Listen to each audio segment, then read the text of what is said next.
This video will show you how to replace your front brakes, pads, and rotors on this Toyota Corolla. This will be located behind your front wheels. Let's get into it. Okay friend, let's get started on our job. The first thing we have to do is safely raise and support the front of the vehicle so the front wheel's off the ground. After you've done that, we're going to remove all 5 of our 21mm lug nuts and then the wheel.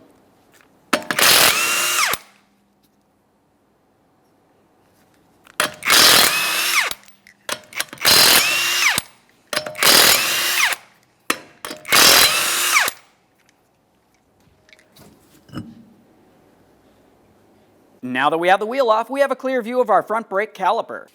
Let's have a look at the caliper. We're going to have to make our way inside of this slot with a small prying device. I want to push back the caliper piston. That's going to make it easiest to be able to remove the caliper from this area. For this, I'm just gently prying. I'm up against the rotor on the inboard side there and pressing up against the caliper. We should have some movement here.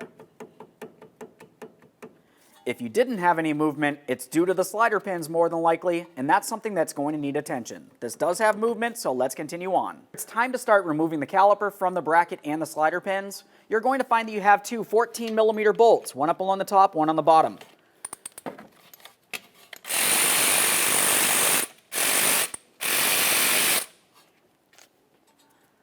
Now for that first mounting bolt, I typically like to leave it in a couple threads while I fully remove the next mounting bolt. That prevents this from falling out and potentially hurting me or getting damaged.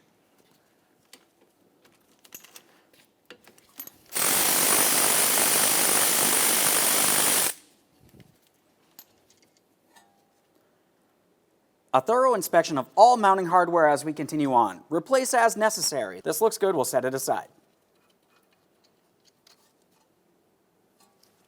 Now we can remove the brake caliper. Once you have it off of there, the next thing you need to do is make sure you've completely compressed your caliper piston, all the way in.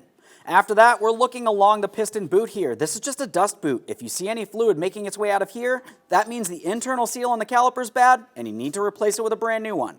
Assuming it looks good, set it aside, putting no pressure on your flex hose. With the caliper out of position, the next thing we'll do is remove our brake pads.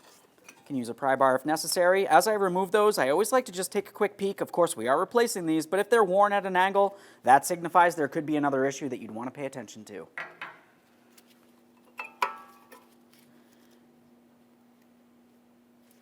Now, prior to removing the caliper bracket, just take one of your original lug nuts and start it on just a couple threads. That'll help prevent the rotor from falling off as we continue on. To remove the caliper, you're going to look along the backside here. This is where you're going to find 2 17mm mounting bolts. You know what to do. Fully remove the first one, quick inspection, start it back in.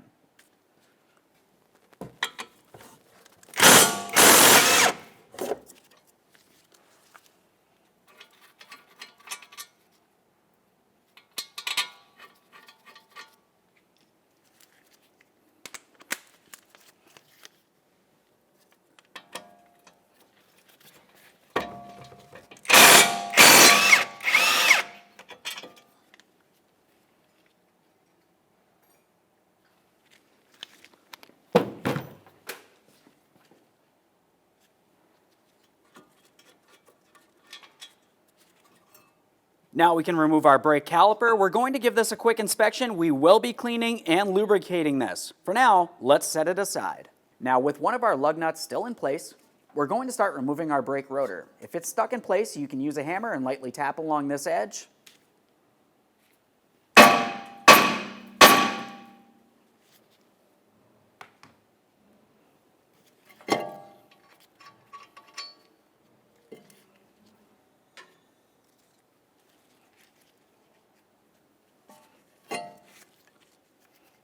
There it is, friend. Prior to installation of the brand new parts, the next thing we need to do is focus on the hub mating surface here. This is where the brand new rotor is going to sit against, so it needs to be clean, free of any debris. For this, you can use a wire brush or a light sanding disc if you have one of those.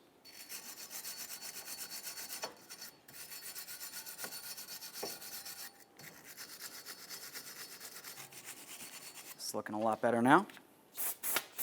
Just a quick rinse here. After a quick clean, a little bit of anti-seize on that mounting surface. This will help you out for the removal process in the future.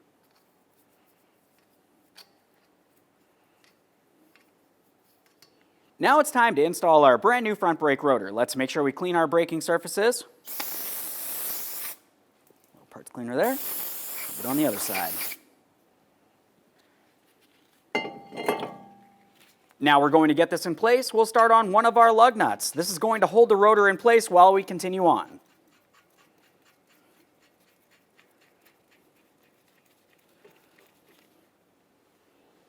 Now it's time to clean our caliper bracket. A quick tech tip, you can use your original box from your brand new rotor as a cleaning area.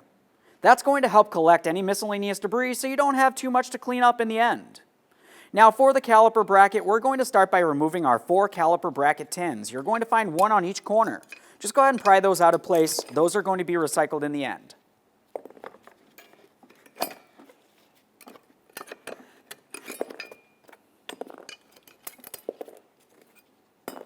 After those are out of place, the next thing we need to do is pay attention to our caliper slider pins. Those are going to pull out of the caliper bracket itself.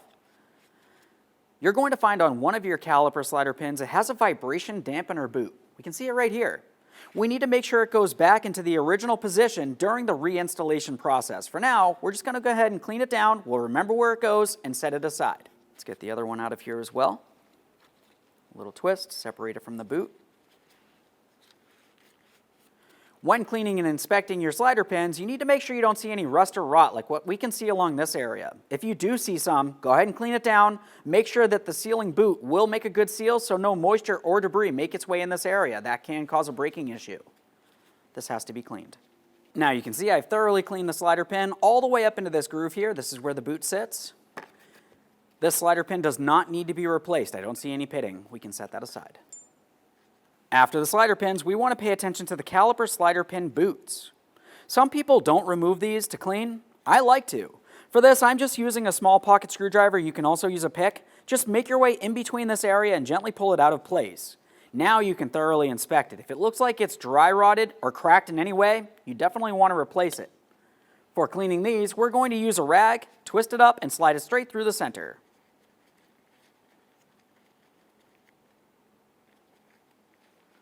Now once I have that through there, I'm just going to take that boot and roll it around. One last inspection of that slider boot and repeat the process for the next one.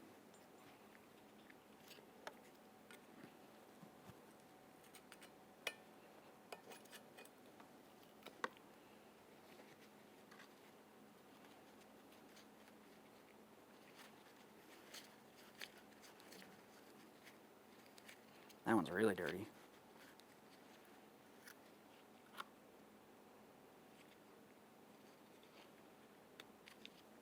It's time for some parts cleaner and a bore brush inside of each of these 2 ports.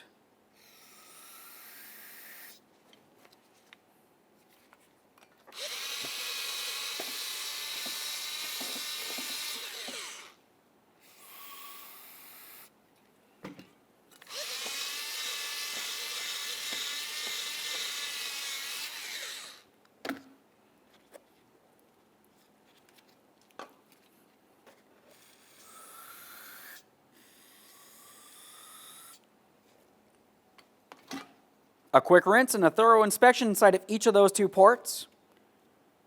Now we're looking at the caliper bracket where those 4 tins were located, 2 along each side of the bracket. Clean and inspect each of these areas. After that, continue on with some high temperature lubricant. To clean this bracket, you can use a wire brush or a soft sanding disc.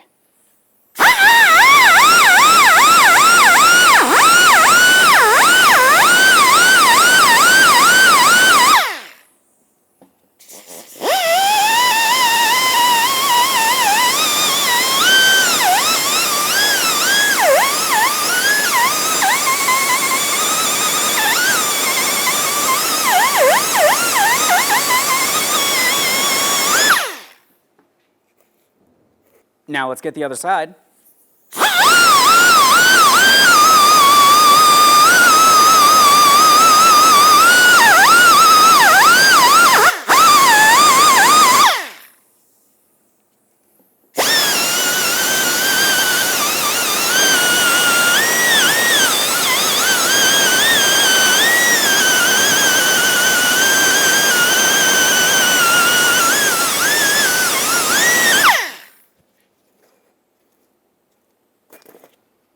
Now after cleaning the bracket, it's time to start reinstalling things. We're starting with our tins. We're going to add some high temperature vibration dampening lubricant underneath this area.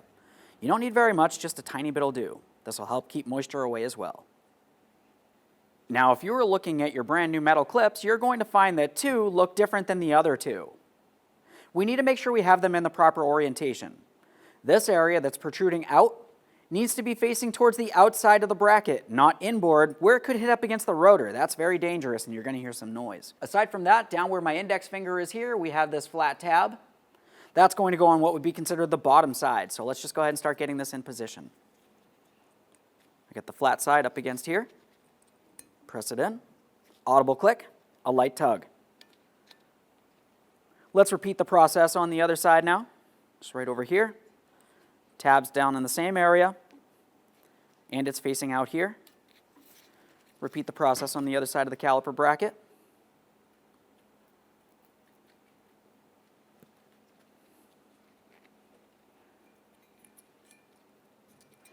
Line it up, press it on.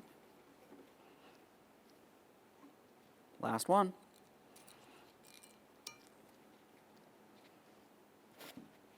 We'll just clean up any mess in this area. It's time for our slider pin boots. For those boots, I'm going to start with my high temperature lubricant directly inside of the slider port, all the way up along the ridge here. Now we can install our caliper slider boot. We're starting with the side that's a little larger here. That fits into this groove. Just come in at an angle, we'll start rolling it in. For this, you can typically do it with your fingers, but if you need to, you could use a small pocket screwdriver. Just be very careful not to cause any damage. Once the boot's in place, take the corresponding caliper slider pin and lubricate that as well. As I mentioned, one of them does have a vibration dampener and it's going back in the original position. While lubricating the slider pin, we're going across the entire smooth shaft and all the way up into that groove. We'll bring this down into the caliper bracket, press it in as far as possible. Typically you're going to find that it wants to come back out. That's due to air pressure. You're going to have to work this around and force out any air that's inside of that.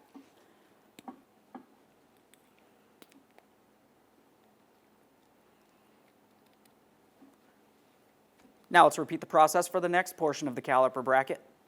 High temperature lubricant, of course.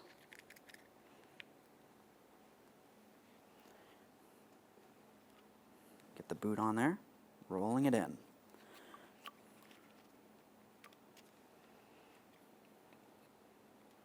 This pin has the vibration dampener.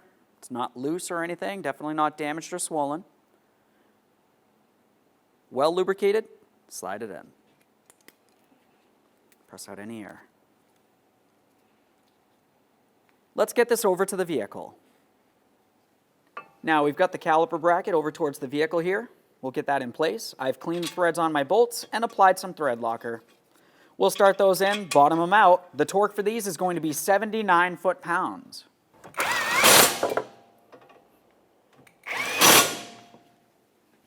Get our torque wrench here.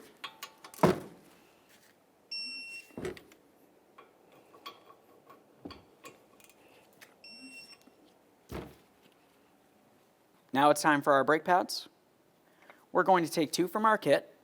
In your kit, you're going to find it comes with a wear indicator. We want to install that carefully by sliding it onto one of the ears of the inboard brake pad. We'll have that on the lower aspect here.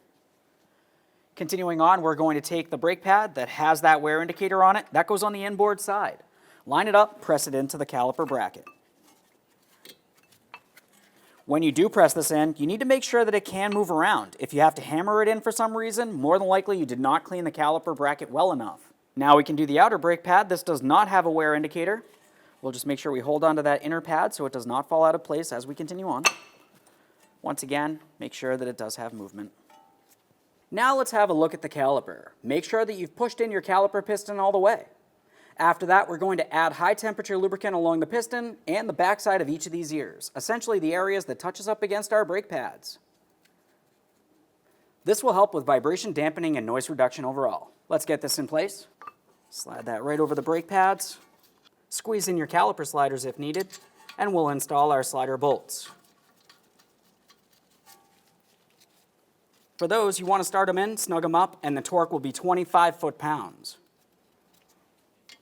Got them snug.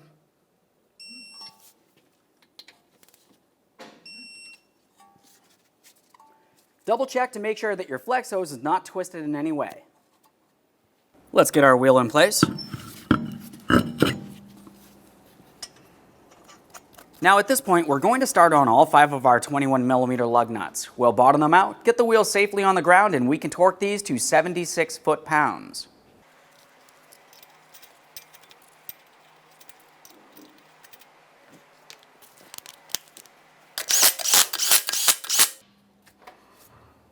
With the wheel back on the ground, let's torque each one of our 21mm lug nuts to 76 foot-pounds.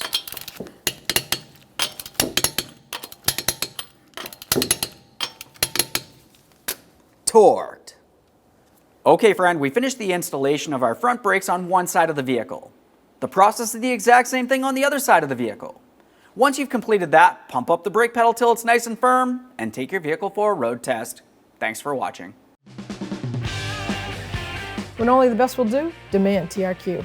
The only company that lets you view before you do. TRQ is committed to offering the highest quality aftermarket auto parts that are engineered for peace of mind. Thanks for using and viewing with TRQ.